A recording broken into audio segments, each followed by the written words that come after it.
Keputusan setelah split of point yaitu, apakah produk sebaiknya diproses lebih lanjut atau langsung dijual? Topik ini penting dalam akuntansi manajemen karena membantu perusahaan menentukan keputusan yang paling menguntungkan secara finansial.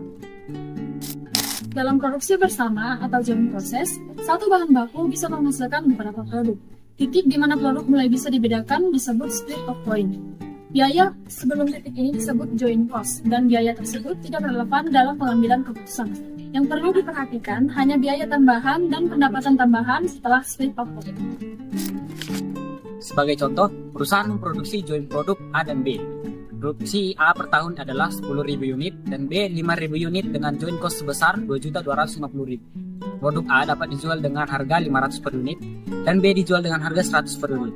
Pada saat split of point, produk A dapat diproses lebih lanjut menjadi produk AZ dengan tambahan biaya 400.000 dan dapat dijual dengan harga 300 per unit.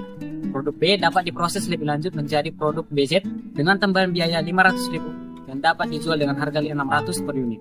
Maka masing-masing produk diperoleh dua alternatif. Alternatif 1A, produk A langsung dijual.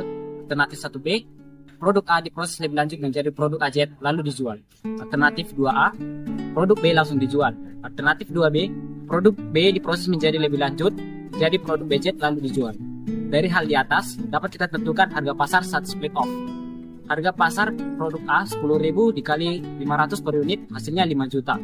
Produk B 5.000 dikali 100 hasilnya 500.000. Maka total penjualannya ialah 5.500.000. Maka alokasi joint cost pada produk A ialah 5 juta per 5.500.000 dikali 2.250.000 hasilnya 2.045.455. Alokasi joint cost untuk produk B ialah 500 per 5.500.000 dikali 2.250 hasilnya 204.545. Perbandingan antara dua alternatif yaitu alternatif 1A dan alternatif 1B terkait hasil penjualan, biaya, serta laba kotor.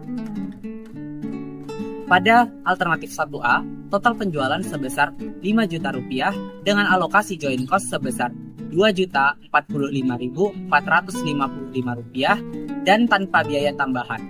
Sehingga total cost of goods sold menjadi 2.045.455 rupiah, menghasilkan gross profit sebesar 2.954.545 rupiah.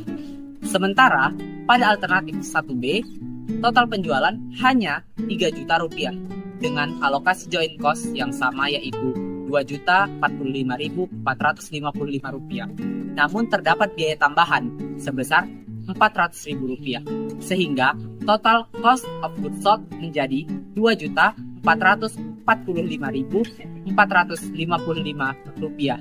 Dari perhitungan tersebut, gross profit pada alternatif 1B adalah sebesar 554.545 rupiah. Perbandingan antara dua alternatif, yaitu alternatif 2A dan alternatif 2B terkait penjualan, biaya, dan laba kotor. Di alternatif 2A, total penjualan sebesar Rp500.000 dengan alokasi joint cost Rp204.545 dan tidak ada tambahan. Dengan demikian, total cost of goods sold adalah Rp204.545 sehingga menghasilkan gross profit sebesar Rp295.455. Sementara itu, pada alternatif 2B, total penjualan mencapai Rp3 juta dengan alokasi joint cost yang sama yaitu Rp204.545. Namun terdapat biaya tambahan sebesar Rp500.000. Total cost of goods sold menjadi Rp704.545 sehingga gross profit yang diperoleh adalah Rp2.295.455. Kesimpulannya, perbedaan antara alternatif produk A menunjukkan bahwa alternatif 1A memberikan keuntungan yang lebih besar, sebesar Rp2.400.000 dibandingkan alternatif B. Dengan selisih penjualan Rp2.000 dan tambahan biaya Rp400.000 pada alternatif B. Selanjutnya, untuk perbandingan produk B, terlihat bahwa alternatif 2B memberikan keuntungan lebih besar sebesar Rp2.000 dibandingkan alternatif 2A, meskipun terdapat tambahan biaya sebesar Rp500.000. Hal ini disebabkan karena peningkatan penjualan pada alternatif 2B sebesar Rp2.500.000 yang jauh lebih besar dibandingkan tambahan biayanya.